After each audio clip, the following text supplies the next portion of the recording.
Which dynasty assets have risen the most over the past month? We're talking about that in today's video. As always, give us a like and subscribe. We're almost at 500 subscribers. I think we're 11 away as of recording this video. And join our Patreon. Link is in the description if you want to join in there, and we'll help you try to win your leagues this year. So football is back. Today is actually Thursday, August 1st, the Hall of Fame game. So obviously it's preseason. No one's going to play that we're super excited about, but exciting times, man. Football is right around the corner. As you know, I like to make these videos at the first of every month to get a feel for the dynasty market, who's rising and who's falling. Today, we're going through quarterback, running back, wide receiver, tight end, and looking at some of the biggest risers since July 1st. And we're actually getting real life news here because training camps have started a couple weeks ago. Tyson Bagent's up first, the quarterback position that we always start with. Not a whole lot of movement in the quarterback position in general, which makes sense. Quarterback is much more of a less volatile position in general. Tyson Bagent has moved up 4 spots from QB 64 to QB 60. Not a really sure why that was. I was kind of, trying to research this a little bit and, why was Bagent kind of moving up the board a little bit. The thing is, he's the backup for Caleb Williams, and in a Superflex Dynasty league, every single QB1 and QB2, in my opinion, unless you play in a very shallow league, and in standard 12-team leagues, every QB1 and 2 should be rostered. They're just way too valuable. If they get any time starting in Superflex leagues, they're just way too valuable. And you look at Bagent's numbers last year, he had some decent games.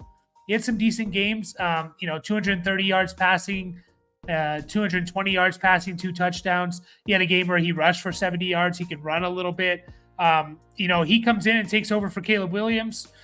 You're going to get some value there because the guy can run a little bit, and he's going to be throwing the ball to Keenan Allen, DJ Moore, this Roman Dunze, Cole Kmet, this elite receiving core that we've been talking about. So, sure, let him move up a little bit. Not 100% sure why he is, but, he should be rostered in most Dynasty Superflex leagues. The next one here is Malik Willis. Has risen, I think, the most out of any quarterback. This is according to keeptradecut, by the way. From QB 62 to 54. From QB 62 to 54. So I think there's some news that kind of came out with, Malik Willis looking pretty good, standing out. And there's a battle. In my opinion, there's a battle between Malik Willis and Mason Rudolph for the QB2. And the QB2 for the Titans should hold a little bit more value than other quarterback positions because always look at QB2s, and I always look at them and say, okay, who are the guys that can play games without an injury? There's obvious players like the backup to Mahomes, Carson Wentz, I believe it is right now. The backup to Mahomes is never going to play unless Mahomes gets hurt, right? The backup to Jalen Hurts is never going to play unless Hurts gets hurt. No pun intended there. There's situations around the NFL, the Titans is one of them, that the backup quarterback could play if the starting quarterback, who we're unsure about a little bit, is just not good. And Malik Willis, if he gets a chance to play, I don't know how good he is going to be as a just a real life quarterback. For fantasy, though, this guy's going to run. And he's a very talented runner. Very, very talented runner. I think we've seen 3 games of him starting back in 2022. 3 games of him starting, and he rushed for 40 yards in one of those games and 43 in another one of those games. So 2 of the 3 games that he started in, he rushed for over 40 yards or more, and he had a rushing touchdown one of those games. So I don't know how he's going to be as a real NFL quarterback, but he should sneakily be rostered because I don't think Mason Rudolph's just the lock to be the QB2 behind Will Levis. Next up. Also, I didn't make a little graphic for him, but I just noticed Carson Wentz has moved up 16 spots from QB 85, I believe, to QB 69. No, nice. He's moved up that much. This is pretty obvious. Carson Wentz should be rostered. if he gets a chance because Mahomes gets hurt, Carson Wentz is going to be a capable quarterback because I believe in Andy Reid and I believe in the system. Yeah. And I believe in the system. So it's not about believing in Carson Wentz. It's just believing in the system. And we've seen quarterbacks over the years, if they have a good coach and a good offensive system, then, they should be rostered. They should be rostered. So, moving right along here, we got some running backs. Now, a guy that I want to point out, probably I think the biggest riser at the running back position is Deneric Prince for the Kansas City Chiefs. Now, the news came out, what was it, a week or two ago, that he was the potential clear, when Pacheco wasn't there, it was Deneric Prince as like the next guy up. And that is obviously very valuable, right? It's very valuable if that's true. Because, again, just like quarterback twos should always be rostered in dynasty leagues, whether you play in Superflex or not, almost all RB2s or all RB2s should probably be rostered, and most RB3s should be rostered as well, in my opinion.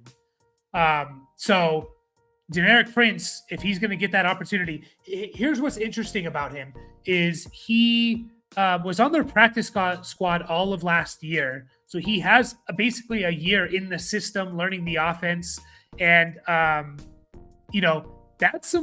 has value. And the fact that they kept him all year long on the practice squad means that they like the guy as well, right? It means that they like the guy. If you don't know, Deneric Prince, he was undrafted he played at Texas A&M in Tulsa. I think Tulsa was the school that he came out when he came out of college. Yeah, he played 3 years at Tulsa. He's an interesting player. He's a very interesting player. He has good size. He's like 6 foot, 215. Like, if something happened to Pacheco, someone like Deneric Prince, I think, could come in and take a big workload, right? I think they could. I really do. Now, I don't want to toot my own horn or anything here, but if you have been following this channel, I posted a video all the way back in January, guys, and I'm showing it to you here as you see my confused looking face on that pause there. I posted a video here back in 6 months ago, January 5th. It was actually one of my most successful videos, over 5,000 views. And I put stash these players in Dynasty, and look who's on there. Deneric Prince is one of them. Just because you can see the writing on the wall a little bit of who's going to be the backup to, and this was before they signed Clyde Edwards-Helaire, who's going to be the backup to Pacheco? Like, it wasn't going to be McKinnon, and it potentially wasn't going to be Helaire. And I said, hey, there's a guy that's been on the team for a year. He should probably be stashed just in case he gets his opportunity. He potentially could be getting his opportunity.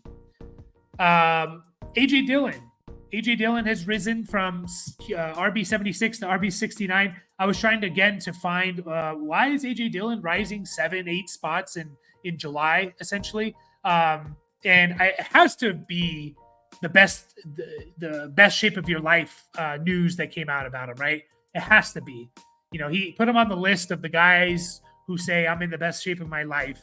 It has to be. That's the reason why. I'm not buying it, guys. Josh Jacobs is the RB1. I think Marshawn Lloyd beats out A.J. Dillon.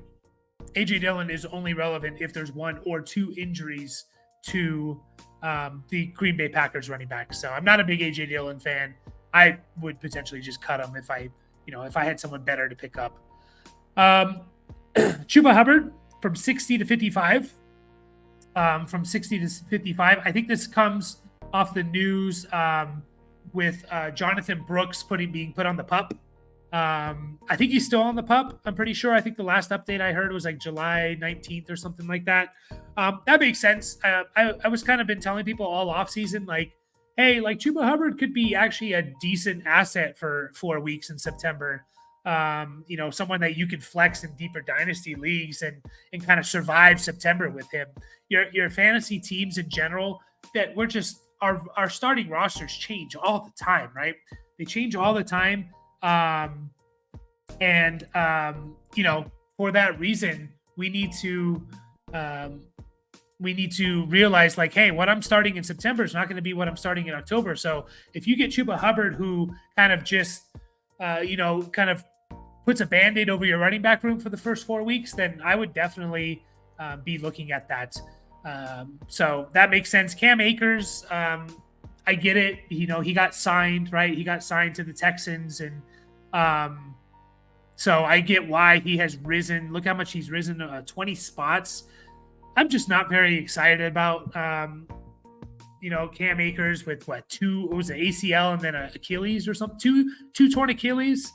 Man, one Achilles is hard to come back. Two, I'm not seeing it. I'm not seeing it. Yeah, if you want to stash him, if you want to try and trade him, that's what I would do. If someone's actually willing to give you something for Cam Akers, I doubt it. But if they are, go for it, right? Get what you can out of here. And then Jamaal Williams is another one here from 104 to 89. This comes with the news of Andrei Miller. And we're going to do a Dynasty fallers, like who's fallen the most over the last month or so. And Andrei Miller is one of the biggest fallers that we'll be talking about, right?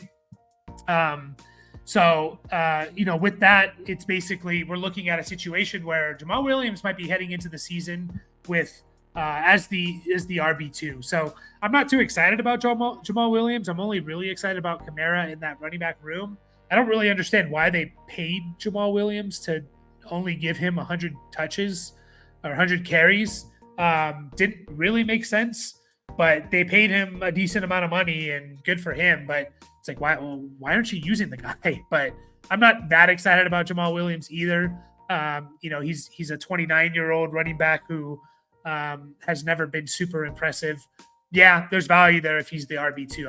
I'm just, that's obvious news there. So, and then Tyler Goodson from 145, RB 145 to 110. Again, this is according to Keep Trade Cut. And I'm a little bit confused about this one. He's the guy that dropped that fourth down pass. I don't know if it was a clean drop. It wasn't a great pass either. It was something that maybe you should have caught. But Tyler Goodson, I'm not really sure why he is rising.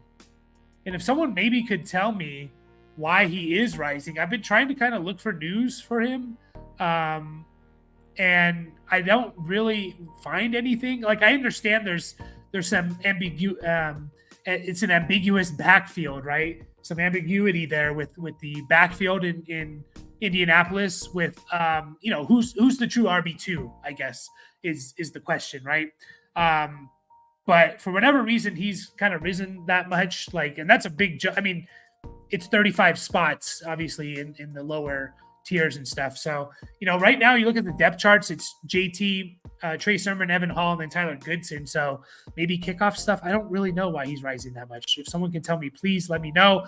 Moving on to the wide receivers, I'm going to toot my own horn again. I've been talking about Jordan Whittington since May 5th. He's my guy.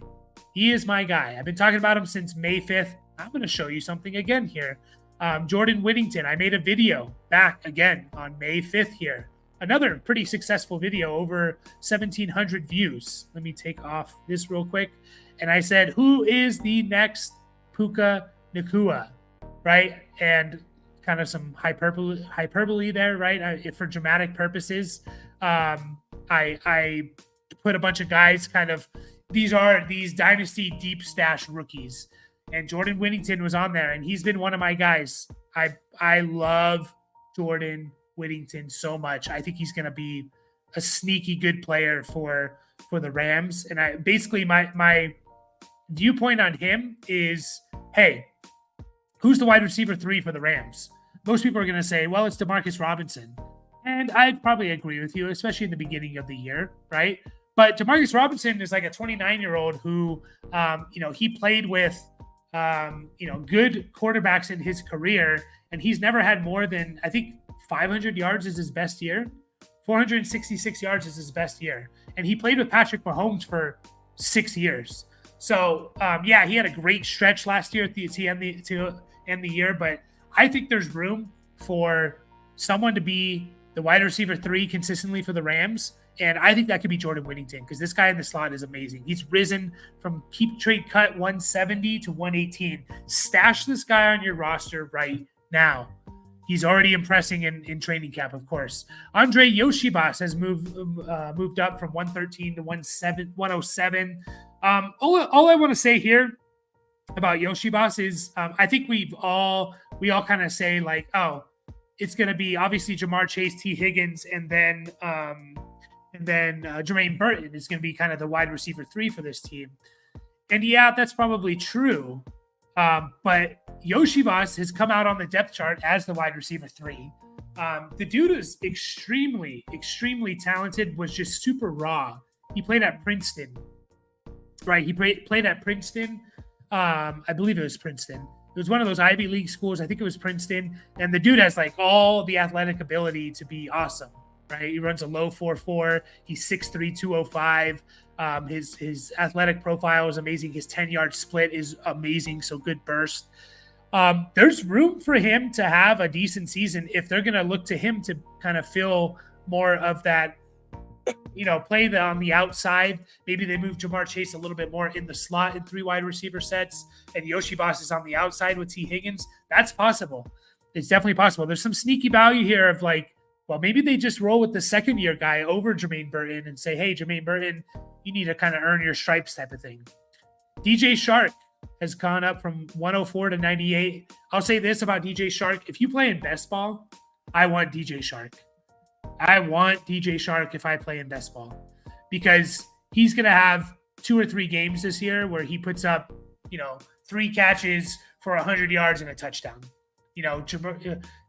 Justin Herbert, big arm. This team's going to run the ball, so the play action is going to be awesome. So teams are going to bite on the play action. You're going to get DJ Chark over the top. He's going to play on the outside. It's going to be DJ Chark, Joshua Palmer, and Ladd McConkey probably in the slot. So DJ Chark, if they don't put Ladd McConkey out wide ever, and they just strictly use him as a slot player his first year, DJ Chark could be up there with Palmer as the most routes run on the Chargers. There's some sneaky value with DJ Chark. Alec Pierce, another one that I'm a little bit confused about. Alec Pierce has moved up from 103 to 93. Again, not 100% sure why. If someone can let me know, that would be great. Alec Pierce, I don't think people realize this. He was up there with, as one of the top snap percentage players in the entire NFL. You go look at his snap share. He had almost all of his games were anywhere from 90 to 100% of the snaps. He ran so many routes, and he put up 515 yards. I'm sorry, Alec Pierce should be cut. He's a roster clogger, especially with a team that has a target hog in Michael Pittman. They have a nice slot player in Josh Downs. They have a second-round rookie that they just took in the second round of this year's draft, A.D. Mitchell. And you have a quarterback who we're not even sure how much they're going to throw. I'm sorry, Alec Pierce. He should be cut. And then Jalen McMillan. Jalen McMillan, whose football is in my face. I was a big Jalen McMillan guy. He was one of my most rostered players in the mid to late third round of my Dynasty rookie drafts. People just weren't very excited about him. I think he's very, very talented. I don't know how much of an impact he's going to make year one, but the fact is, I could see Jalen McMillan being a big deal if one of those Buccaneers receivers gets hurt or in 2025. So I'm a big Jalen McMillan fan. I would definitely, he's a guy that I, would have been drafting and things like that. So now the tight ends, not a whole lot of movement here. We have Mike Gesicki moving up from 39 to 34. Once again, we all expect Jermaine Burton to be the guy that's going to fill the Tyler Boyd void. Ooh, Tyler Boyd void. That's interesting. I'm not 100% convinced that that's going to be true. Tyler Boyd had 100 targets last year, 98 targets. I don't think people realize that. He had almost 100 targets last year. Where are all those 100 targets going to go? Are they going to go to Ja'Marr Chase? I hope. T. Higgins? I hope. They kind of need that third option. This Bengals team has always kind of operated with 3 options in the passing game, consistent options. By the way, Joe Mixon is also gone from this team. Now, I do expect a lot of targets that went to Joe Mixon to go to the other running backs, but Joe Mixon also had 65 targets. We're talking about 155 targets or so that are gone, 160 targets that are gone from the Bengals. And Mike Gesicki, if Jermaine Burton is just a rookie and he's going to struggle a bit, what if Mike Gesicki is just, that third target? He's a talented receiving tight end that could maybe fill a little bit more of that void that was left by Tyler Boyd. I like that little rhyme. I like the rhyme there. And then a couple more tight ends again these are very deep players, but they have risen a lot. We have Lucas Krull, 26-year-old, moving up from 89 to 73. He's actually moved up to 71. I think there was some news that came out with Lucas Krull and, can he be a star for the Broncos? I saw a video about that. He's a 2020 undrafted guy. He was undrafted to the Saints, right? So that's why people are excited because Sean Payton was there, I believe. It maybe was one of his guys that he wanted to bring in and stuff like that. So am I excited about Lucas Krull? No. Not at all, but just want you to know that he's moved up 16 spots. And then the last one here is Josh Whyle, I believe is how it's pronounced, has risen from 82 to 67. He's risen 15 spots. Why exactly? I'm not 100% sure why. Maybe they're saying, hey, Titans need a tight end. I don't know. I like Chigakonkwo still, and I again just wanted to point this out that this has happened, but I'm not too excited about Josh Whyle and him moving up 15 spots. So there you have it, guys. We'll be back tomorrow with a Dynasty Fallers video. There is some interesting names in here that I think you should be targeting, picking up. Definitely the quarterbacks we talked about. Deneric Prince is an obvious one. Jordan Whittington, Iosivas, guys like that. So appreciate you all watching. Like and subscribe. Catch you all in the next video.